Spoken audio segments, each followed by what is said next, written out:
I'm Joe Medeiros, and I'm with Sierra College Press, happily with Sierra College Press. And today's presentation, as well as the entire series on salons, the intellectual salons, are brought to you by the Associated Students, the Friends of the library itself, and the Sierra College Press. And so we get together and come up with thoughts and see if we can't come up with ways to engage each other in thoughtful discussion about different topics.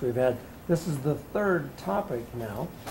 We've had year-long topics, a year of time, a year of love, and now this is the second semester for the year of fear, and it seems to be significantly appropriate these days. And we welcome you to engage in your thoughts and enjoy as well as listen as we like to call them provocateurs, provoke us with a little bit of thought with their specializations, and then we can discuss from there. So today I have Dr. Michelle Laird from our own psychology department. Michelle teaches here at Sierra College as well as at Folsom Lake College. She got a bachelor's degree in psychology locally here at Sac State, and then went into the military. 7 years in the military, where she taught national security policy. Sounds pretty ominous and so on. But she's a really quite diverse woman who decided that business was part of her niche and forte as well. And so she got her master's in business administration at Webster University. Went on to finish a PhD in clinical psychology at Walden University. So she has a great breadth of experience, and I'm tickled pink to have her here. We've enjoyed discussing via email. We had an opportunity to meet today. We've got lots of things in common. Actually, I think humans have a lot of things in common, don't they? So I welcome Dr. Michelle Laird, who will introduce our topic today, phobias, right? Yes. Thank you. Thank you. I'm so glad to have all of you guys here. Again, I usually can project pretty well, but if for whatever reason you can't hear me, please let me know. I'm going to give you a little bit of a spoiler alert. I am not an expert on phobias, especially the specific medical names for different phobias. So if you were to ask me, what is the scientific name of the fear of bath sponges? I'm going to make something up and say loophophobia. Like, if they ask me, that's what I'm going to say. It's loophophobia. That's my vote. So I don't know the specific names, but I will say that I have, now that I've set the bar really low, I'm going to build it back up. I do have my PhD in clinical psychology, and I actually have done a lot of research about phobias through my classes and through this discussion. If for whatever reason through this discussion I don't answer your question or I can't answer a question, please feel free to email me. And my email's up there. It's incredibly tiny on here, but just stop by, and I'll give you my email, and then I'll track down an answer to your question. If you want to know what the fear of bath sponges is, you know what? I'll find it for you, and I hope it's loophophobia. So, starting off, what are some of the phobias, the fears, that you would think would be in the top 10? What do you guys think? Heights. Heights? Spiders? Claustrophobia. Okay, so enclosed places. Snakes. Snakes. Yes. Death. Death. Oh, yes. Public speaking. Public speaking. Okay. Yes. Did you have Crowds. What is it? Crowds. Yes. Traveling by airplane. Traveling by airplane. Those are all very much huge fears, and almost all of them are in the top 10, but I will say that I'm glad you brought up public speaking, because most people would think that public speaking is in the top 10, and I was surprised when I went through several different lists. So they always have lists that change every year, but public speaking was not in there ever. It was never in one of the top 10. So for one, let's talk about why we think that might be. Why do you think it is that public speaking is not in there? Because people are afraid of it. People are afraid of public speaking. Why do we think it's not making a top 10? Just theorizing. Maybe it's not a phobia that's chronic or something? Okay. Maybe it's not elevating enough to be a phobia. And we'll talk about what makes a fear a phobia when it crosses that line. Branching off it is where the situational is something that a lot of people can avoid as far as other things, traveling, that things like that. It's not necessarily so much as avoidable as what Yes. That's the idea. That's the idea that with a fear of public speaking, people know that they're afraid of it, and so they just avoid it. It's not something that most people have to do on a daily basis or even part of their life in general. Most people do not have to do it. If somebody emails them and says, hey, by the way, do you want to lead this discussion? Most of them will be like, no. And feel free not to ask me again. So those that have that fear, it never makes it into the top 10 because they can avoid it for one, and they're not going to therapy for it. And many of these top 10s are through the therapist saying these are the top phobias that I'm seeing right now. So people aren't going to therapy because they have no intention of getting over it, and they're just fine with that. So this is the top 10 according to one of the lists that we saw. Fear of animals. And just so you know, while you did this, just in case you have fears of specific things, sometimes even seeing a picture of something can invoke a little bit of anxiety. I tried to make my pictures as benign as possible, so I did not show any scary barking dogs or any creepy snakes. So fear of animals is number 10. The next is going to be fear of getting sick. That would include terminal type sickness. Fear of blushing made it into the top 10. Fear of blushing. Interesting. Fear of vomiting. That one for me, I wasn't afraid before, but now I kind of am. Like I didn't know that I needed to be afraid of that, but now I'm kind of thinking, oh gosh, I should reevaluate my fears. Is it fear of vomiting or fear of other people knowing you are? Fear of doing it in a public place that other people are going to see you're vomiting. See, now you're afraid too. Like, I didn't know. Next one is fear of driving. Spiders.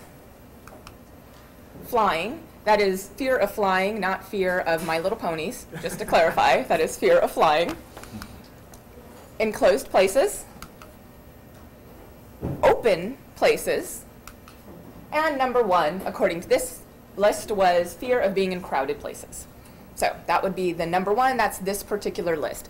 Depending again on which list you go to, arachnophobia, so the fear of spiders, that tends to be one of the top fears for people. Many people are afraid of spiders, many people are afraid of snakes. But the other thing is that those people are actually going to therapy. We are identifying those people. Sometimes with some of these other phobias, it's just never identified. So let's move on to what are some myths about phobias. Some things that you may have heard that in your mind you're like, I think you might be fibbing. I don't think that's true.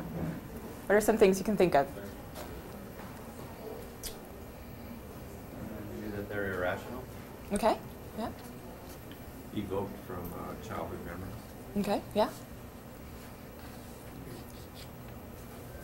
Maybe hyperbole, just exaggerations.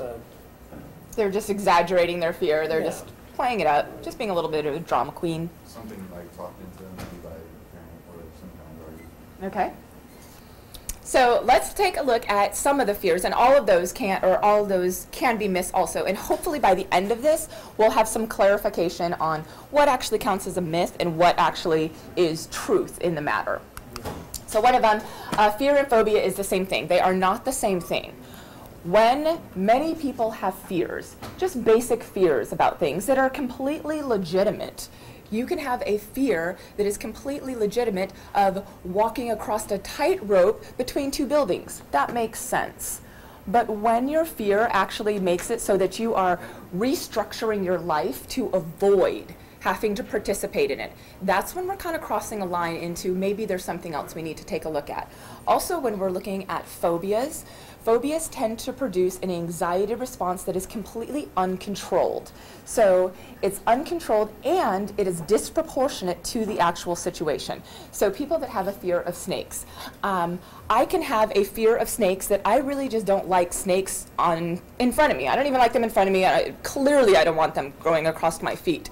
If I was on The Amazing Race, I would lose right off because they're going to want me to do something with something crawly, and I'm like, yeah, I'm not going to do that. But to see a snake on TV and to have the same type of physical reaction, that visceral reaction of fear, of sweating, of feeling ill, of getting headaches, that is a fear that is irrational at that point. That snake is not going to hurt you. The snake that's on TV will not hurt you. And so that's when we start crossing that line into a phobia, that this is a irrational fear in the sense that it's disproportionate to the situation. Snakes crawling on you, totally appropriate to be afraid of that. Maybe I'm just justifying in my head, but either way, I'm saying it's totally appropriate. But snakes on TV, that's not necessarily appropriate to be afraid of that. So that would be the difference between the two. So when fear starts changing the way that you approach life and when it tends to be disproportionate to the situation. You must have had something traumatic that happened to you to develop a phobia. This is a common myth, that people think that you had to have a traumatic experience, that as a child, you know, you had a spider that bit you and it was awful and you remember how terrible it was. You don't necessarily have to have had a traumatic experience to have a phobia against any particular situation or item. That doesn't necessarily mean that you did not have a traumatic experience. That is a way that phobias can be developed, but it's not the only way. All phobias are learned. The brain is not involved. Again, kind of going off that first one, all phobias are not necessarily learned. So when I say a learned behavior, and we'll talk about this a little bit more a little bit later, but many times you'll have a parent that's afraid of snakes, or you'll have a parent that's afraid of spiders or public speaking, and they're always telling you like, oh my gosh, be afraid, don't get near that. That's a learned behavior. You're learning from somebody else, many times it is your parent, that this is something that you should be fearful of. But we know that, again, not all phobias are learned, and the brain is involved. There's lots of cool genetics and evolutionary reasons why people might have phobias. Okay, so phobic persons do not know their fear is irrational. A little bit of a teaser on this one. That's a little bit true, a little bit not true. Sometimes when somebody has a fear, it's difficult to determine what is rational and what is not rational. So in that sense, sometimes they are not aware that it's an irrational fear. So let's talk about the actual definition of a phobia. The important stuff is the highlighted stuff. Extreme or irrational fears, often persistent, that compel sufferers to avoid the object situation to which their fear is connected. So you are making a conscious effort to avoid whatever it is that you are fearful of. And people can be afraid of any number of things. And I'm kind of using fear and phobia interchangeably, but people can have a phobia against any number of things. A telephone. I came in contact with somebody who had a phobia against telephones. There was another person that had a phobia against like hand towels. And I can tell you the situation of how that would arise, and it will make so much sense. When he was a child, he was hit with hand towels. He was hit with hand towels. You know how you like roll them up and you hit them with people? He was hit with hand towels all the time. And so now he's like, I hate hand towels. Like the sight of it reminds me of the pain and the humiliation and everything that I felt at that time. So just to say, people can develop phobias against anything. So with the new DSM, the new DSM says that people no longer have to be aware that their anxiety is excessive or unreasonable. It used to be that the idea was that people had to be aware that this was an irrational fear. But that's not the case in the new DSM. The new DSM says they don't have to be aware of that to actually count as an appropriate diagnosis of a phobia. The new DSM also says that you have to suffer from this fear for 6 months for all ages. So it used to break it down, the old DSM used to break it down by age. Now it says all ages, you have to suffer from the fear for over 6 months. Why would that be? Why that change? What does that help us with? Yes. kind of distinguishes something that's like lasting versus something that was just a short experience. Yeah, just distinguishing between something that made you fearful for a while and then something else that is actually a lasting fear. I can give you a personal example that at the time, had it stayed, that would have counted as a phobia for me, but because it went away, I kind of don't meet the criteria anymore. Can I ask what DSM is, please? Diagnostic Statistical Manual. That is the Bible for all types of diagnosis. All the diagnosis for mental diagnosis will be in that manual.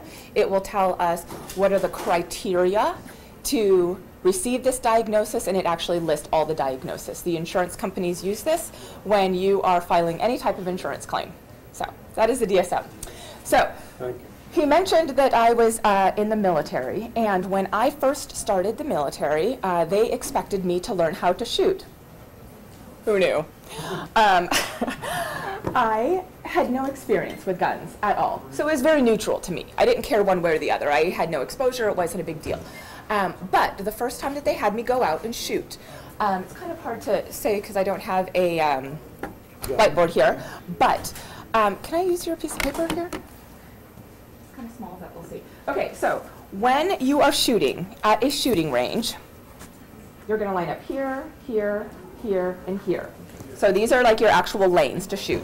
You're going to be here, shooting down range, here, shooting down range, here, shooting down range. That's the way it normally goes at a shooting range. So you can picture this. It's lanes, like bowling lanes. My problem is that I'm left-handed. And so when I'm shooting from here. I'm very close to this person over that's in the next lane next to me. What happened was, whenever they would shoot, I would hear the gun, and their shell would come over and hit me. And so I would feel pain with the sound of a gun.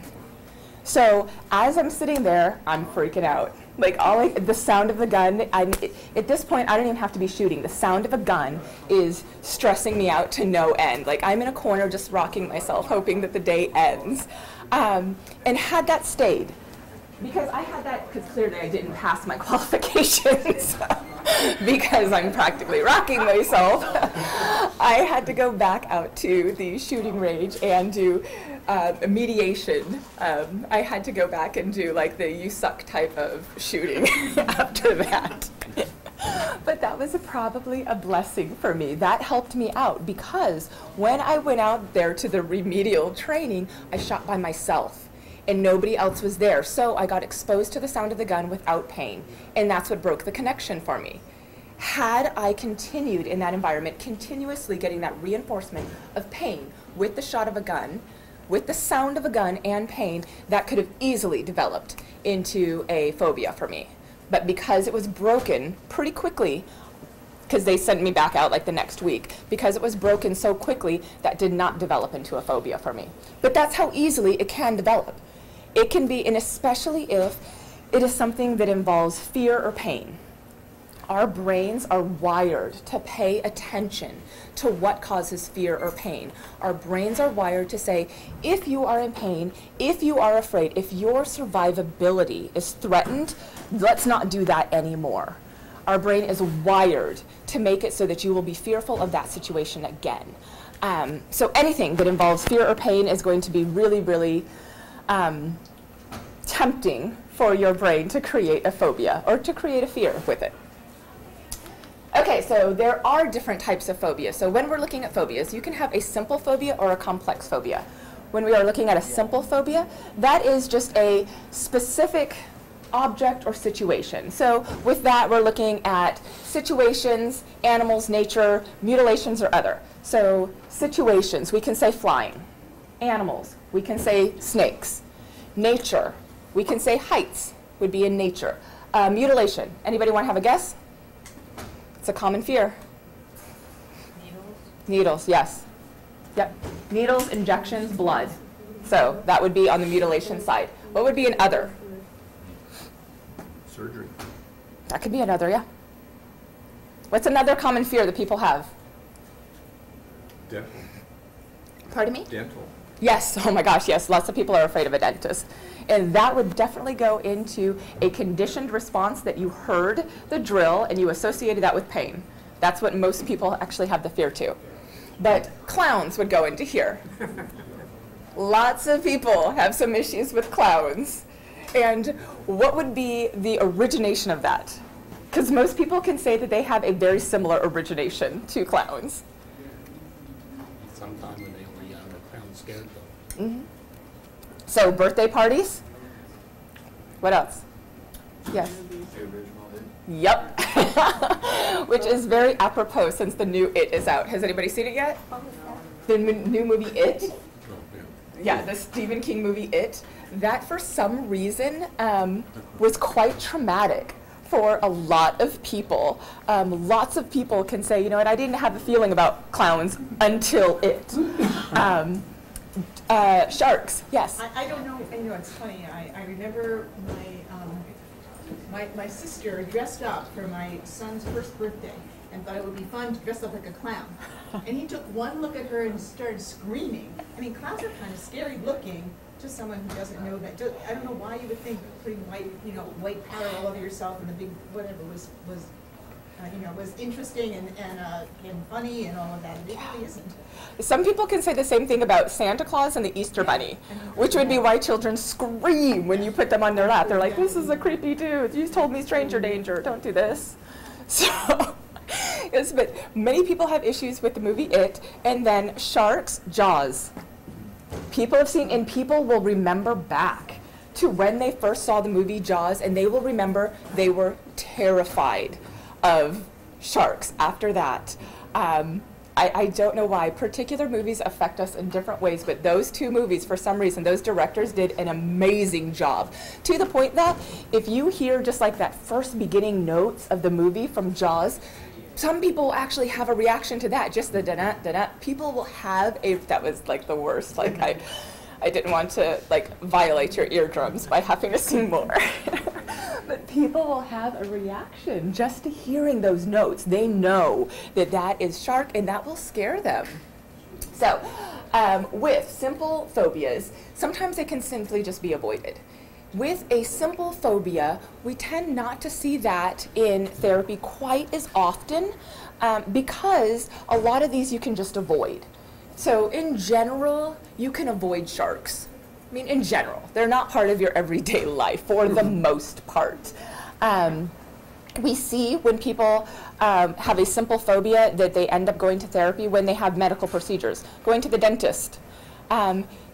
Really, that's not something you should avoid. Really, it's not something that you should avoid if you have to give blood. So people will go and seek therapy when they have to have some sort of medical procedure that they are just, it's keeping them up at night. They can't even fathom how they're going to get there. But that's when we see people going to therapy with these simple phobias. The other categories of phobia, when we're looking at complex phobia, there is agoraphobia. So agoraphobia is an individual that is frightened of finding themselves in situations where there's no escape. So when you think about agoraphobia, it's not just a particular situation. It is a situation where they feel they can't get away. They can't get away from this situation, and what if I have a panic attack? What if I have a panic attack and I start to feel fear because they're feeling fear before they even get in the situation? So if I start to feel fear and I need to get away and I can't. So many times with the agoraphobics, they will stop leaving their house after a while because they are so fearful of these uncontrolled situations that they can't get away. If you are on a bus, if you're on a plane, if you're in a shopping mall, are you going to be able to control the situation enough for you to be able to get out of it? So with agoraphobias, they are very fearful of the situation and not being able to get away. That is the distinguishing feature. When it's severe, they can have trouble leaving their homes. It's the same thing for social phobia, which in the DSM is now called social anxiety disorder. So with, pardon me? SAD, the acronym. Yes. It feels like it's reinforcing. It feels like just by the very name that we have given it, we are actually reinforcing the idea that, yeah, you've got some issues. It feels like we should have rethought that out, and so hopefully in the next edition we'll be a little more sensitive. But with a social anxiety disorder, This person is very afraid of being in front of other people or being around other people because they feel like they're being judged. They feel like they're going to do something embarrassing, like I'm going to trip, or you're sitting here looking at me and you're thinking, that's not the best outfit for the day. They're sitting there thinking that you are thinking something negative about them, that they are going to do some sort of action that's going to humiliate them, that it's going to reduce their social status as a person. So with the social anxiety disorder, that is the distinguishing factor with them. Yes? I don't know, maybe if you've done your own personal research, if you know offhand, but is that something that's more common in the generation era today than it used to be as far as other phobias? You know, I don't know, but let's talk about why it possibly could be, because I could see it. Yeah. I could see that there would be generational differences in how prevalent different phobias are. So yeah, let's talk about why do we think that it could be more prevalent now? First off, I mean, cell phones, that's obviously...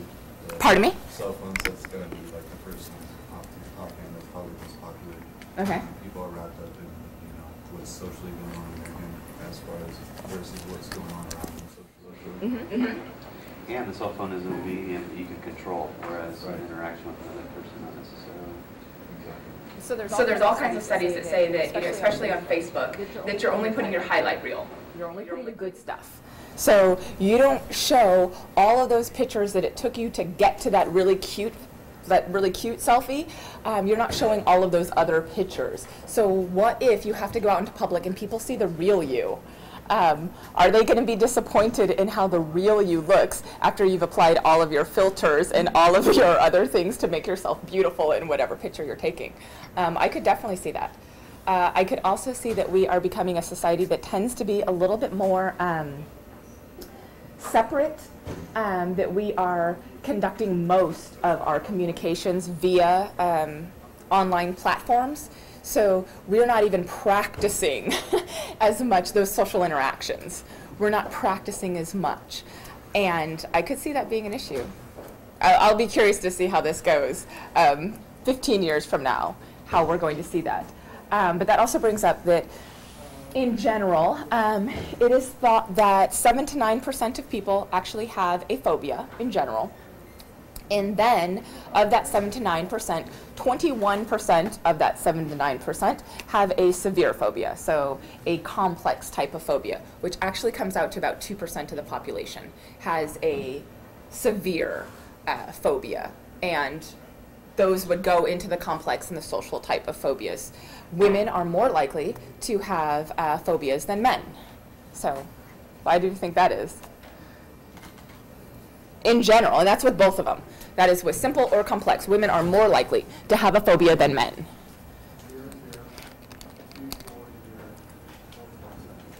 I think maybe it has to do with some sort of socialization, like men and women, that men are supposed to, in quotation, be seen as a little bit more tough, or something that they're not supposed to fear as many things or have phobias, Yeah. which I don't believe is true, obviously, but So yeah, so possibly they're not even seeking treatment as much. right. So women are overrepresented because they're more likely to go to treatment in general. The example you just used is kind of like how, like, I'll have my grandpa who will never go to the doctor, but my grandma will go for everything that she feels that she might have. Which is why your grandpa will live longer, because your grandma will say go to the doctor, and she'll sit there and harass him. Men that are married live longer because we're delightful. But mostly it's because we are encouraging them to go to the doctor, whereas on his own, your grandfather would not go to the doctor. Just incidentally. Your grandma's awesome. She's doing her job. Well, is it possible that young boys are out exploring and more, and for whatever reason, and having more encounters with life and finding out that they can survive these anxieties? Yeah, I would say that, you know, those are all ideas that could go into why we're seeing it more. So possibly the upbringing of boys is more interactive with larger groups of people than the interaction with girls. Possibly girls are a little more judgy just to begin with, and we know how judgy we are in our own minds, so if we're this judgy, then holy cow, what's this other woman thinking of me? That could go into it. It seems to be more acceptable for women to express fear, at least it has in the past. Women are able to express fear without any type of lack of social loss with that. I can sit there and I can see a spider and I go, oh my gosh! And nobody's particularly going to judge me unless I do it like that. But it's less acceptable, at least it has been, for men to express the same thing. So are we just creating this situation where people don't feel comfortable even expressing, I'm afraid? This makes me really, really fearful, which would be unfortunate if we are, as a society, creating a situation where people feel unsafe to say, I'm really afraid, I'm breaking down over here, and I have to kind of hold it in and suck it up. So, with both agoraphobia and social anxiety disorder, crowded and public places are avoided for different reasons, but they're doing the same thing. Agoraphobics are feeling like they cannot control the environment around them, and what if something bad happens? Social anxiety disorder, they are feeling that everyone's staring at them, judging them. They're going to do something stupid. They're going to fall down, and people are going to judge them. It is thought that a combination of life experiences, brain chemistry, and genetics play a part in the creation of both agoraphobia and social anxiety disorders. So with both of these two complex disorders, we believe that this is not necessarily a learned behavior. We don't think that this is something that your parents showed you or you saw Jaws. We don't think it's that. We think that there is a combination of seeing these things happen on TV, but then also brain chemistry and genetics.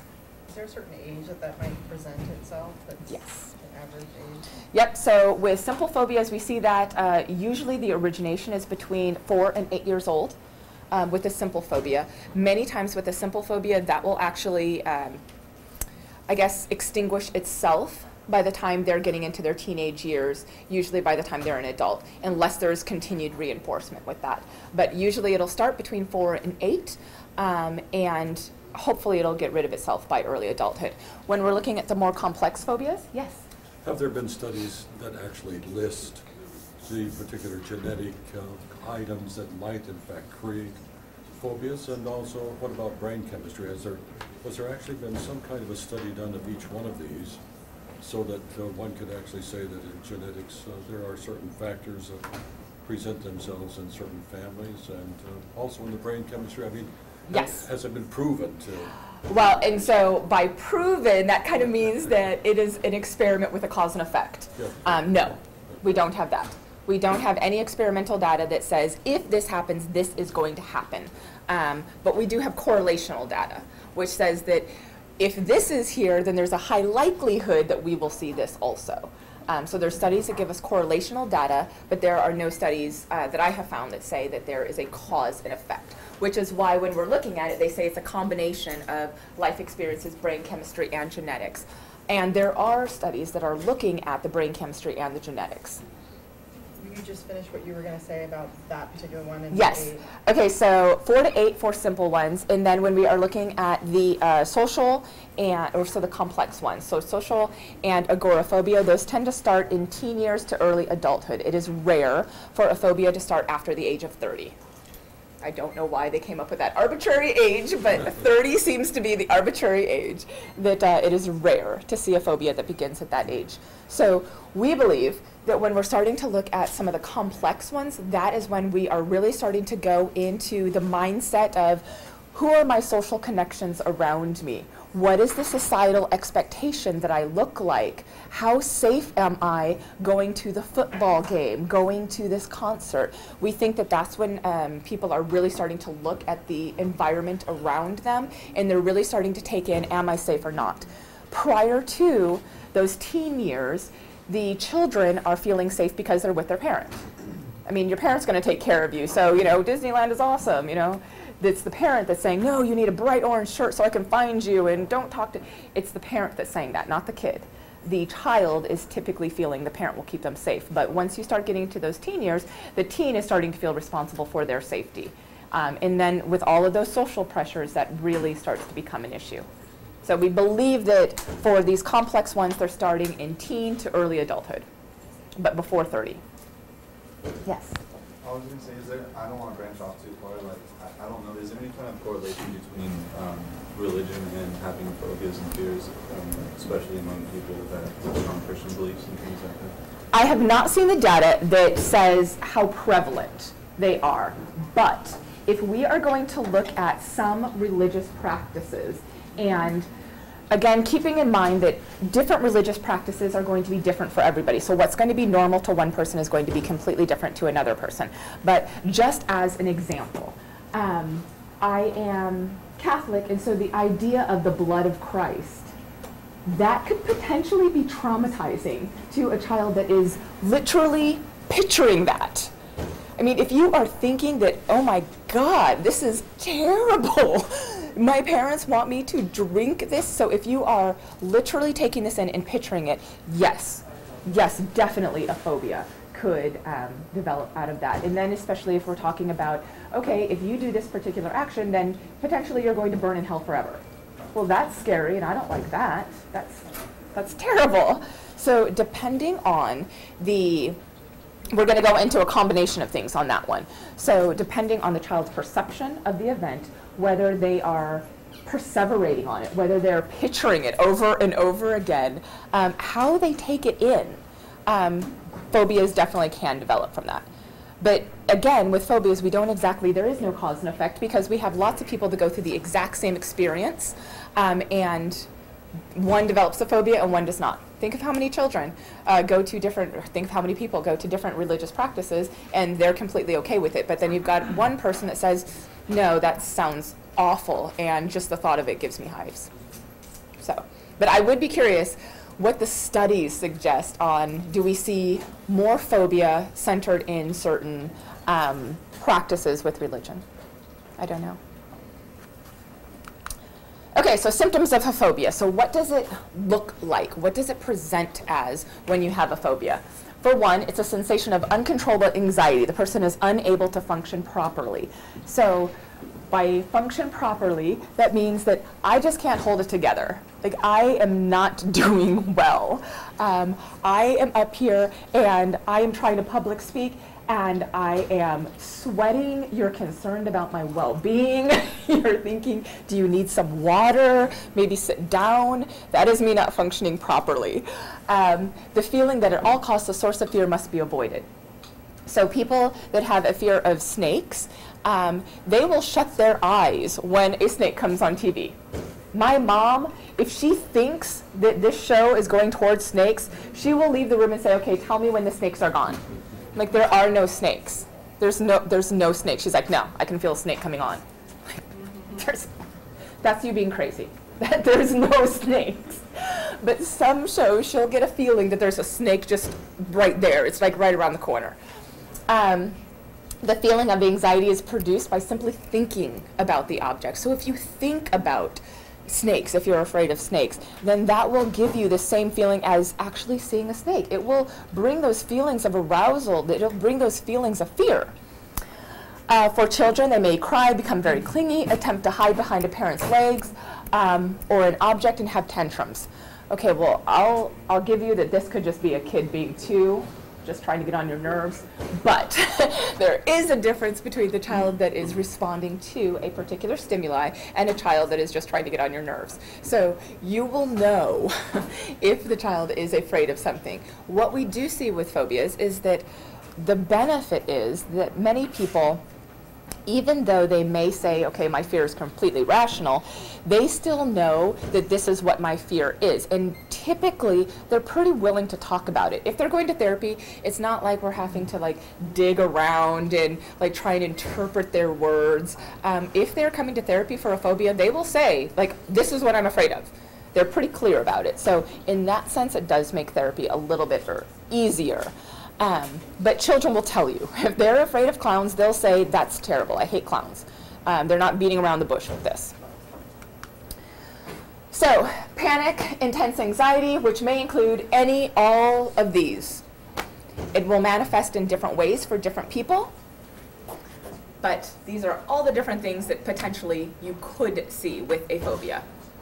So, exposure, direct exposure to it, seeing it on TV, seeing a picture, thinking about it, talking about it, all of those can produce any of these symptoms.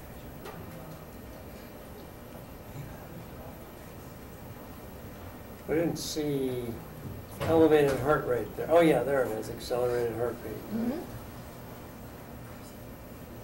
That made my heart race just to even say that. Yes. So let's go into how phobias start. So traumatic experience. Most people, when they're thinking about phobias, they start thinking about a traumatic experience, and you're bit by a dog, and you have this whole memory of this dog chasing you, and it's very traumatic. So most people can wrap their mind around, okay, what the traumatic experience is that could potentially create a phobia. A learned behavior. A learned behavior, we're going to see that when the parent is afraid of something.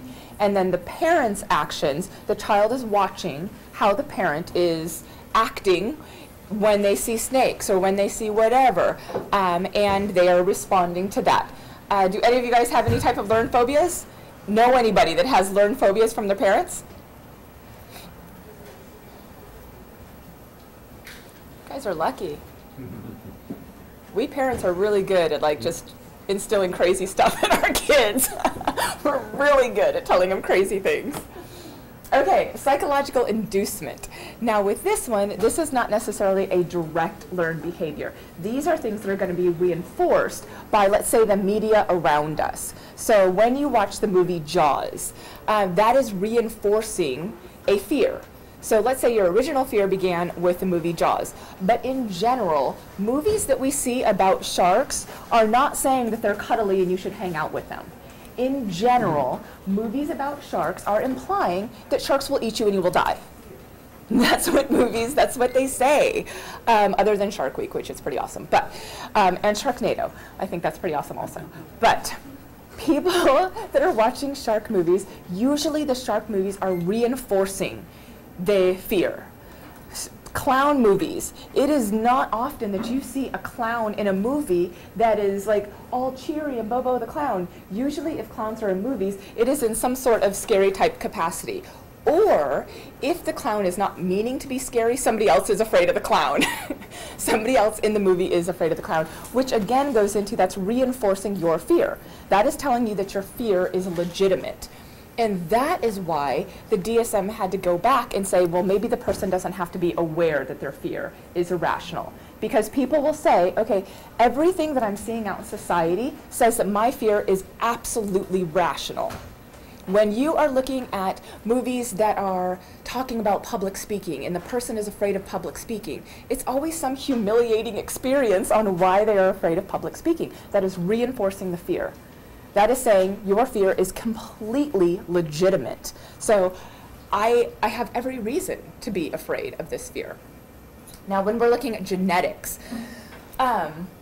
genetics and evolution, I'm a little bit geeky and I love anything that, like our behaviors when it has to do with genetics and evolution. But the genetics, what we're seeing is that just, it used to be that we thought that children were receiving a propensity towards a fear based on watching their parent.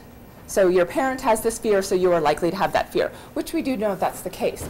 But what we've also done are twin studies, identical twin studies, where the twins are raised separately and we're finding a high incidence of the same phobia, which that's crazy. That you've got two twins, identical twins, raised completely separately, so the environment is totally different and they've got the same phobia. Granted, that's correlational. It doesn't prove anything, but it does suggest a genetic link. It does suggest that genetics play a part in it. There is no gene for phobia, but there's the suggestion. The other suggestion that's pretty strong is that women are more likely to have a phobia.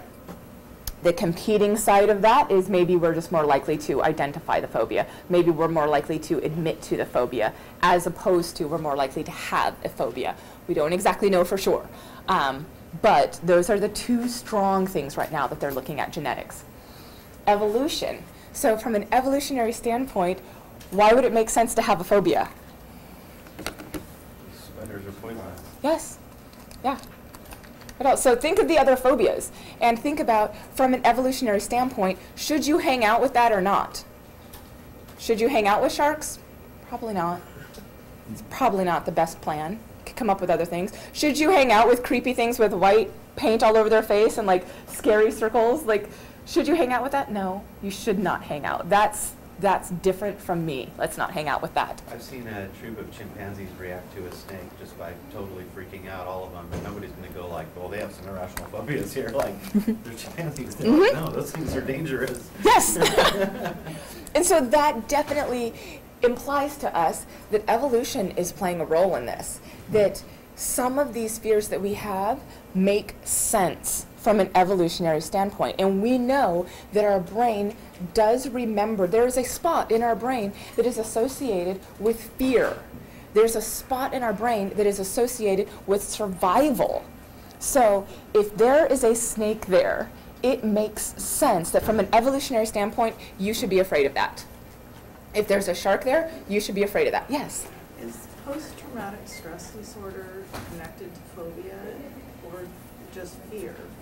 It is not necessarily connected to phobia, but it would be connected in some way if we're looking at the origination. So if we're looking at a classical conditioning, there is a fear or a pain association with a specific event, then the origination, it could share that. But it is not classified as a phobia, from my understanding. I'm pretty sure it's not. So because sometimes like a reaction to PTSD is similar to a reaction to a phobia. You know, So all of those things that we listed, Yeah. yes, all of Yeah. those things that we listed, definitely you could see the same manifestation on PTSD. I believe that PTSD is listed under a social disorder, so it's under the same category of social disorder, but it does not count necessarily as a phobia. So under social phobia, under social disorder, there's all different types of social disorders, and that would be one of them. Yeah.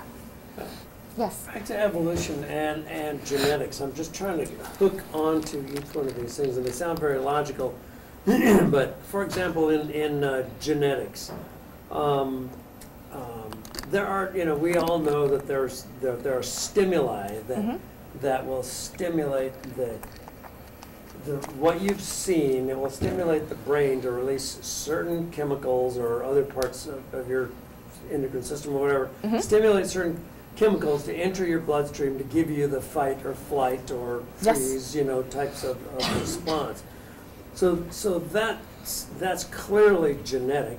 You must get that at birth, right? And that's transferable, which means it's evolutionary and so on. And then I'm trying to think of, so the snake thing, and others like that.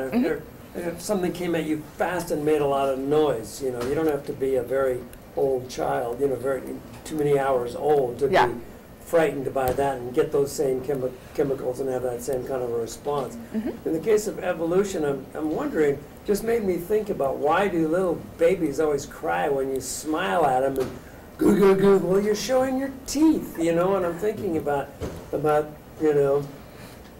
baboons out there that are showing their teeth specifically for fear things. We're just so enamored with our new little babies and everything. Come right up to them and show them our big old teeth and everything, and they start crying, So, that's anyway. Just you could definitely see that the bearing of teeth. Perhaps from an evolutionary standpoint, it would make sense to have some sort of fear reaction to the bearing of teeth. How many situations, from an evolutionary standpoint, were other stimuli coming into you and bearing their teeth? How many bears were coming up to you and were like they weren't. They were smiling. Yeah, if they were bearing their teeth, you should be afraid. You should always be afraid if the animal is bearing its teeth, in general, from an evolutionary perspective.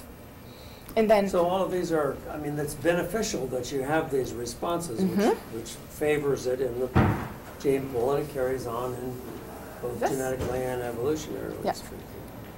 Which is what I want. This is why I really geek out on the evolution side of it, because I think that many times people think that their body is going wrong, that their body is betraying them, that this fear is completely irrational and that it's so stupid. But from an evolutionary standpoint, it makes sense. Your body is doing exactly what it's meant to do. It's trying to keep you alive. Now, it's misinterpreting the signal. It's misinterpreting the event. But your body is doing exactly what it's supposed to do. It's not betraying you. It's trying to keep you alive. So that's what I think that people definitely need to understand, especially when we're looking at depression, anxiety, and just some of these other things that cause us distress in our life. Take a look and say, okay, chronic pain. I work a lot with chronic pain patients. This is your body doing exactly what it's supposed to do. These irrational fears, if this is true, there's an evolutionary basis for why you should not want to be in confined spaces. That's bad. You're not going to survive that if you are in a closed place that you cannot get out of. That's scary. You should not like that. Wide open spaces, from an evolutionary standpoint, you are more likely to get killed if you are in a wide open space. Think Bambi's mom. Wide open spaces are dangerous from an evolutionary standpoint. You need to have cover around you. Crowds of different people, new people, like going to a concert or something. From an evolutionary standpoint, you are safer with your own people, 1 or 2 people, as opposed to going to a different tribe that has a whole bunch of new people. You are safer not being with all of those new people. You're safer. So from an evolutionary standpoint, it absolutely makes sense for a lot of these fears. And again, it's your brain misinterpreting the cue. So, we can't say that everything's going right, but your brain is just misinterpreting the cue, but it's doing what it's supposed to do. It's just doing it a little too much. So those are the big things that I want you to understand with genetics and evolution. If you have a phobia, if you have somebody that you know has a phobia, just explain it in a way that you're just kind of misinterpreting. But you're doing what you're supposed to do. Your body is not failing you. It's just doing what it's supposed to do. And so when we're looking at how phobias start, there's also the idea that it's just a combination of all of them. We don't know, so we just like, oh my gosh, it's everything. We don't know exactly how they start. We believe that it is a combination, especially for the complex phobias. We believe that there's lots of different things that go into it that create this long-lasting phobia. And like we talked about, they usually develop in early childhood, teen, or early adult. Simple phobias, but again, with the simple phobias, that is you are afraid of a specific item, place, or thing, and those usually develop between 4 and 8, and they tend to be associated with a traumatic experience. Yes? What about fear, phobia of the unknown, of something you've never encountered or never experienced? Such as? Let's talk about that. There's not anything specific in mind, but just something that you've never seen or encountered before. Like you've never seen or encountered a snake. It's something that you don't know, so you don't know how to react to it. Okay, I could see that if we're going from the evolutionary standpoint, I could see a couple different things. If we're coming from an evolutionary standpoint, the unknown is bad. Just in general, unknown is bad.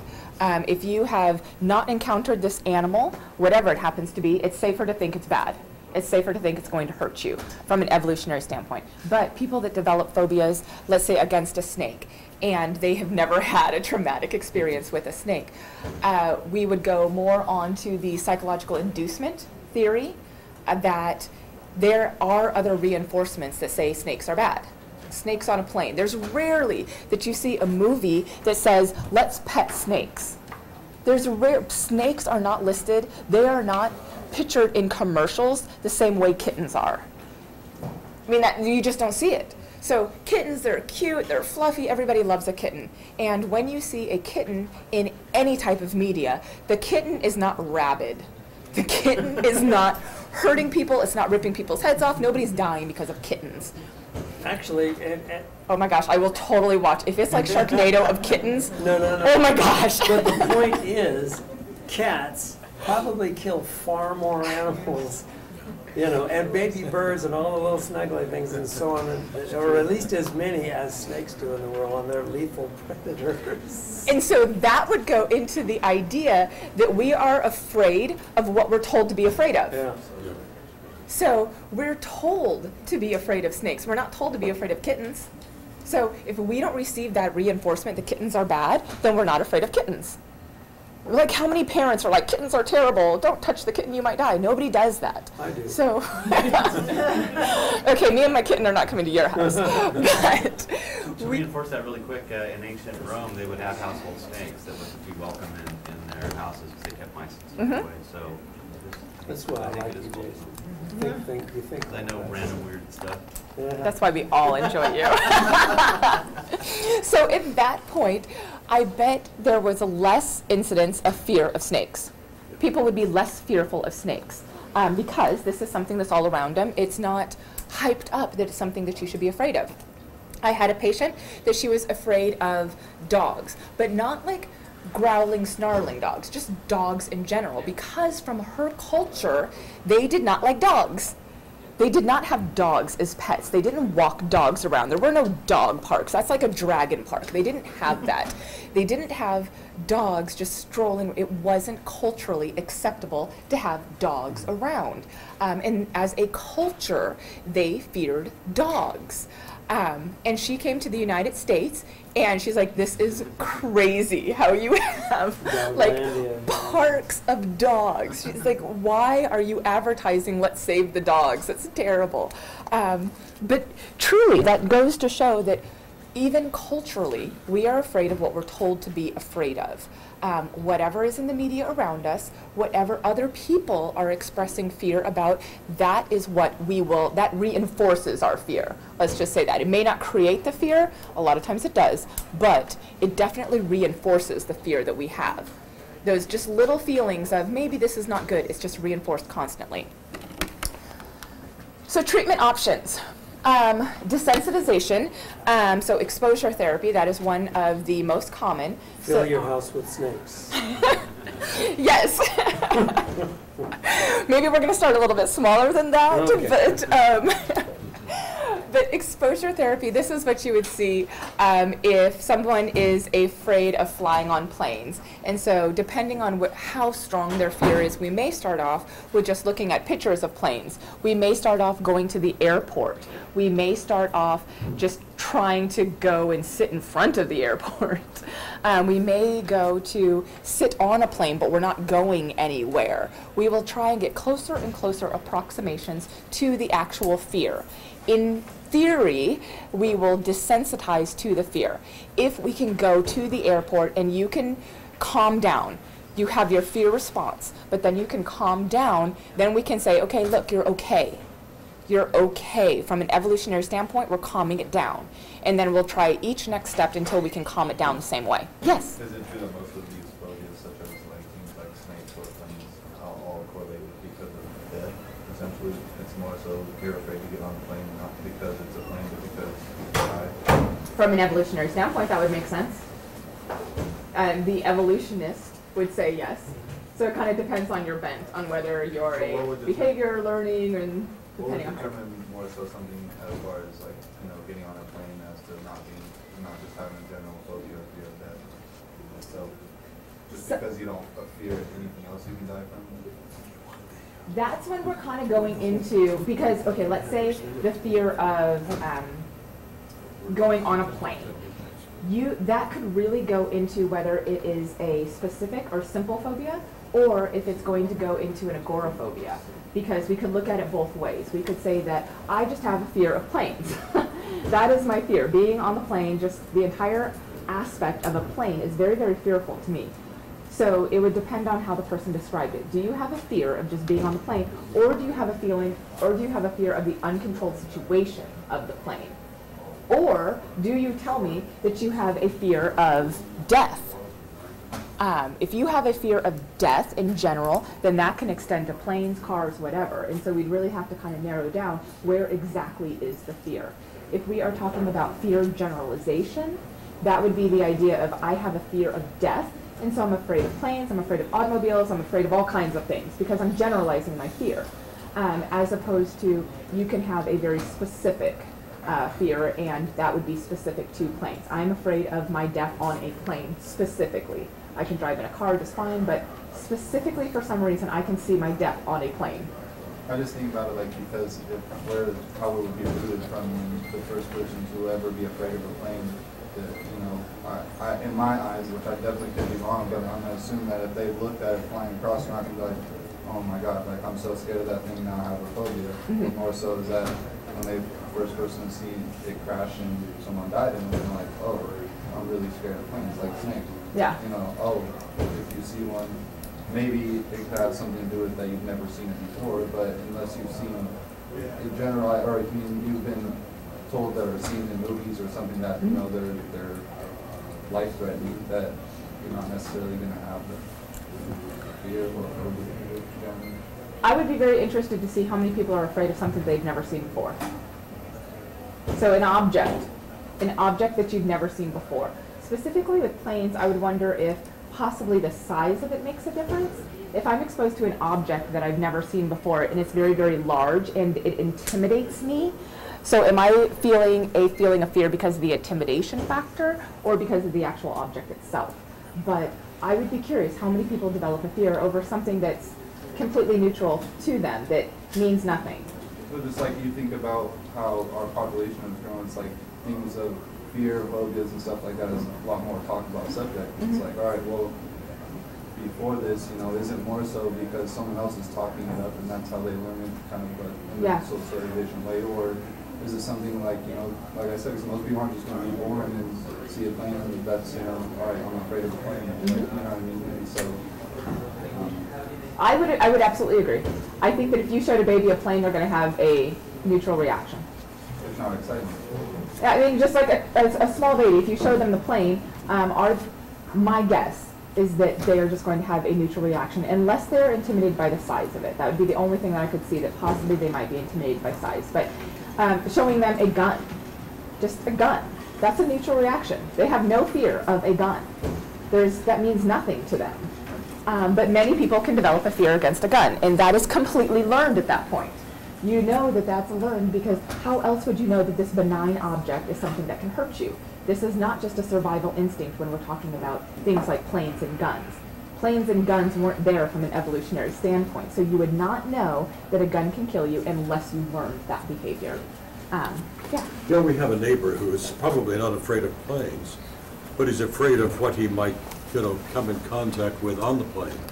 Illnesses of different kinds. He's heard of people who've been on airplanes with, you know, different kinds of tuberculosis, for example, or other kinds of diseases, and he's really quite afraid of those. So maybe it's more of a combination of things. You know, getting on a plane, agoraphobia, maybe being afraid of just being with people, being in a limited space, but at the same time, probably mostly fearful of just getting sick from somebody who has a disease that he may not be able to get, you know, some kind of relief for, or even to even survive. Yeah. That's something you might have learned though too, as well, from knowing that someone else is getting sick, you know, because if you just got on a plane and never knew that anyone was sick or got people on a plane. Well, and you hear those stories on the news that, you know, the plane flight in, everybody on the plane is now being quarantined because of something or other. So that would be reinforcement right there. That would be the psychological inducement. Many people that have agoraphobia actually have comorbid other types of phobias too. So it wouldn't just be the enclosed place of the plane. They're afraid of the disease on the plane. They're afraid of who else is on the plane. So many times we'll see that there's several other phobias that go along with it. But I think that that does speak to the complexity of the disorder, because we don't exactly know what causes it, and so many people can go through the exact same experience. So why are some people developing it and some people aren't?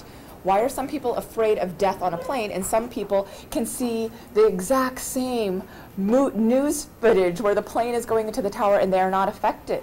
They're not affected to the point that they get a phobia about it. We don't know. We are wondering, is there a genetic switch that is being switched on or off for some particular people? We don't know. We don't know that at all. But we think that there is something that is happening genetically and from an evolutionary standpoint. It's not just learned. We think that there's something else going into it. And possibly from the evolutionary standpoint, it could be getting reinforced. Once you have the fear, it could be continuously getting reinforced that death is not good. Death is bad. But you were saying that follows along with what you're saying. You were saying that after 9/11 and the repeated day after day after day of seeing the planes fly into the towers and so on, that airplane traffic dropped, or shortly thereafter, airplane use dropped drastically. Vehicle use increased and more deaths were showing up because of this shift. But people wouldn't fly because of this new learned fear of. Yes. So there's this, the idea is called the availability heuristic. And that says that what we can easily pull to mind quickly, that we remember it really quickly, we saw it fairly recently, the availability of this memory, that we will attribute more truthfulness to that. So if we have seen it recently, we will attribute more truthfulness to it, which is why when you're looking at commercials, they want you to see it all the time. They want to continue to reinforce it. They want their Carl's Jr. burger to be readily available in your mind when you think of food. So that's why they do this. They are trying to reinforce it continuously for you. So with the availability heuristic, what we saw is that when people were watching the planes go into the towers over and over and over again, the availability heuristic said that plane travel is unsafe. That is what we took away from that. Plane travel is unsafe because I'm watching this over and over again. So people decided to take cars. And even though statistically cars are so much more unsafe than planes. And we saw an unfortunate rise in deaths just because of that. Just because the availability heuristic said that this is dangerous. Now, when we go back into the origination and maintenance of phobias in the media, when we're looking at that availability heuristic, when we look at clowns, when we look at snakes, when we look at dogs, the availability heuristic says that those are dangerous. That's what's most readily available.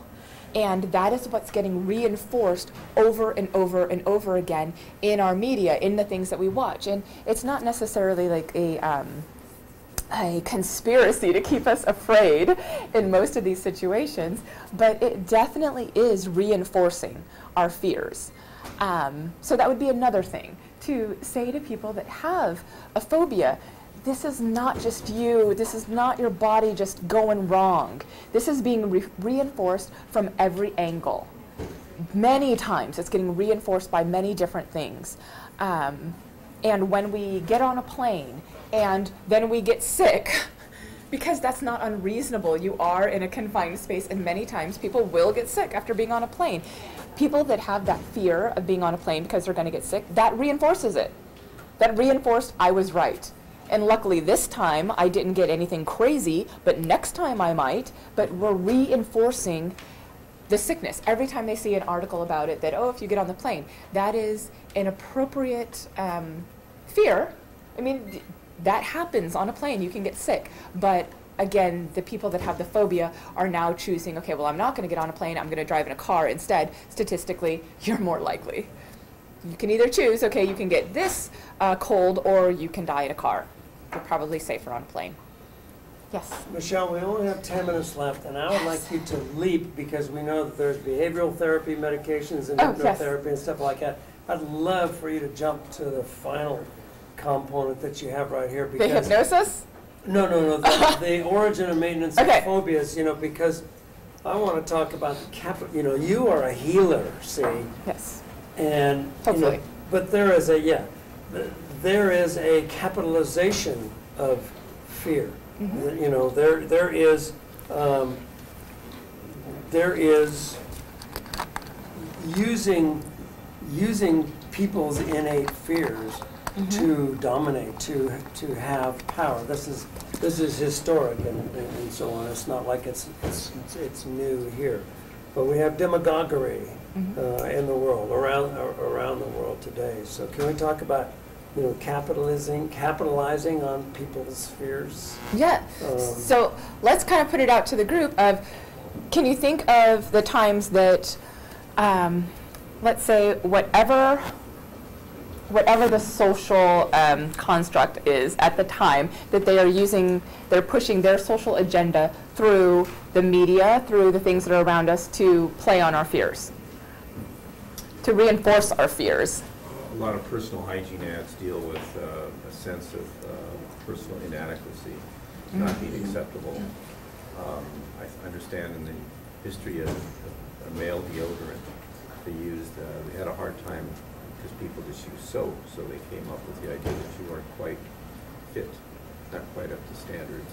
And obviously with women and smoking, they used fear of not being modern to induce irrational behavior. Yeah. So we're creating a whole bunch of social phobia surrounding, oh my gosh, do I smell? Are they judging me because I smell? So that's absolutely social phobia that we're creating that. What about our fear of persons? Well, the Willie Horton political ad that they ran that showed a really black man coming out of jail, and I forget exactly the context of it, but race is used as, especially as a white guy, fear of like the Mexican immigrants or black people or whatever, to push a particular political and economic agenda. So if the availability heuristic would say that if I am repeatedly exposed to a certain group of people on TV that do a particular thing, that I am going to believe that that is true. If that's what I see, if that's what I'm exposed to more often, availability heuristic would say that's what I'm going to believe. So if I am watching over and over and over again a black man coming out of jail, well, clearly black men go to jail. I mean, that's just what you take away from that. That is, I mean, that's what you take away. Yes? But doesn't it also go back a little bit to that more primal fear of the other, like not me, you know, and so that sense that often those that we fear are being presented to us as they're not us, they're somehow They're different. Different from us. Yes. From an evolutionary standpoint, we like those that are like us. Because like us is safer. Whatever us happens to be, us, we are safer than them. And so if we are trying to push a particular agenda, then what we need to do is make that other person seem as different from you as possible. If I can create that difference between you and whatever agenda I am trying to create, then yes, I can create fear. I can prey on the fact that I know mentally you like what's like you. And that is, again, why in commercials they try and put every single demographic that they can possibly put in there, because they want to catch everybody. I want in my commercial for you to identify with someone, for you to feel like, oh, I could see myself doing that because I see someone like me doing that. That is why they do that in advertising, because they want you to identify. So we can use it for that purpose, that I want you to identify, but the other side would be, I want you not to identify with this person. I want to point out every possible thing that will make that person different from you, that group different from you. And if I show you a bunch of hateful things about a group of people, then you are more likely to say, well, I'm not like that. They must be different from me. Yes. I'm thinking that there's the intentional mechanism of using that, using fears to get a deodorant, to get, a political, party or to, elected or whatever, something like that. But I'm thinking of things accidentally. For example, the only thing you hear about Islam is when radical Islam, radicalized Muslim, create some terrorist attack, and if that's the only thing that you see, then you are accustomed, to you're that. conditioned. And so you are conditioned, and you go off on your little racist way. Yes. Just back to the treatment options, and when I'm looking through those, it's geared toward already either being diagnosed and knowing that you have some type of phobia. What if symptoms are just starting to present themselves? There's not a diagnosis, but there's concern that it could potentially go toward becoming a real phobia. What steps do you take? I mean, I don't see really jumping into any of these right off the bat, but where do you go? I would, and okay, so I am a psychologist, so my bent is for psychology with that. I would go with cognitive behavioral therapy, simply looking at what is causing this feeling. What is causing, and it may not be at a phobia level yet, but what is causing the feelings of distress? Tell me how you're feeling in this particular situation so that we can talk around what do you think is the worst thing that could happen, and let's just kind of talk about you're presenting a fear. The same way we would do with depression. What exactly is happening that's making you feel this way? And just kind of talking about that. Even if we're not at phobia standpoint yet, clearly something is going on that's making you uncomfortable. and I want you to be comfortable. I want you to be happy in your body. So let's talk about what's making you uncomfortable. I would probably start with that. I don't know that I would go towards any type of desensitization, just because I would be afraid of actually reinforcing any type of fear. Heaven forbid they're afraid of dogs and that dog snarls. So I wouldn't go to desensitization, but I would go to just talking about your fears. Talk about what's making you feel uncomfortable inside. I would probably try that. So in dealing with these early phobias, Thank you. I've often thought that you visualize the worst case scenario that can happen. Let's say you're in turbulence, and you've heard so many stories about rough turbulence that people tend to survive. So the worst case scenario is a very rough flight. Yes. That's scary, but it's not going to kill you.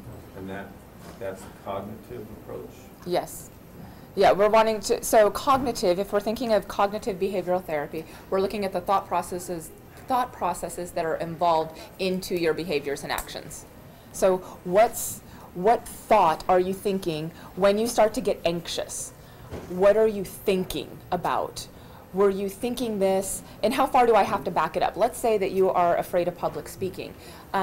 At what point do you notice that you start to feel these uncomfortable feelings? Is it 1 day ahead of time? Is it 2 days ahead of time? And let's start from there. Let's start walking through this process from the moment you start to feel uncomfortable and figuring out different ways to think about it. You know, one of the ways that I would work with patients is to say, okay, when you start to feel these feelings that you're interpreting as uncomfortable, what if we were to interpret it as your body getting ready to do something? What if we were going to consider it as your body getting ready to mobilize?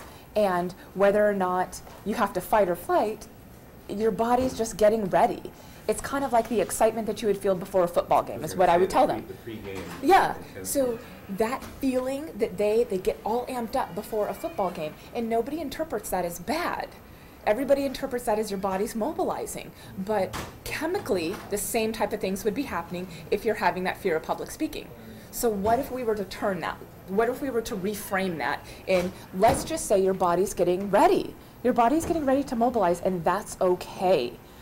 It's okay to just feel these feelings and say, you know what? I'm going to be okay. These feelings of anxiety, that means that I'm going to study harder. That means I'm going to know my stuff. I'm going to be ready for it. Because if I didn't feel these, if I felt like, oh, lackadaisical, I've got this, then maybe I'm going to bomb it. But these feelings are telling you, you're going to be okay. Your body's telling you, focus. And if you have these feelings about a snake that's in front of you, interpret it as, you know what, from an evolutionary standpoint, it makes sense. But now let's talk about, is this rational at this point? Do you think that the snake is actually going to hurt you? What's the worst case scenario? Let's talk about worst case scenario, that the snake bites you. Okay, then let's see, do we think that that's going to happen? And most of the time they can say, that's the worst case, but it's probably not going to happen. Again, heaven forbid that snake actually bites, then we're done. They're never going to come back to therapy, and I'm out of a job. But the takeaway is that you're taking a very anxious situation and turning it into something positive as a preparation for meeting the challenge. Yes. Yes, that is how I would approach it with my cognitive behavioral. That is more, I'm focusing on more the positive aspects of your body is mobilizing, and there's nothing wrong with that. There's nothing wrong with your body saying, oh, you should be afraid of this. From an evolutionary standpoint, that makes sense. We just need to get your body in tune with what is actually happening right now. It's not bad, though. We're interpreting it the wrong way. I don't want people to think that their body is bad. It's good. It's doing what it's meant to do. But let's just make sure that it's doing it in the right way. So, in defense of snakes, I'm going to have to. We're out of time. Michelle, thank you so much. Thank you so much. Wonderful. Thank you. Yeah, much appreciated.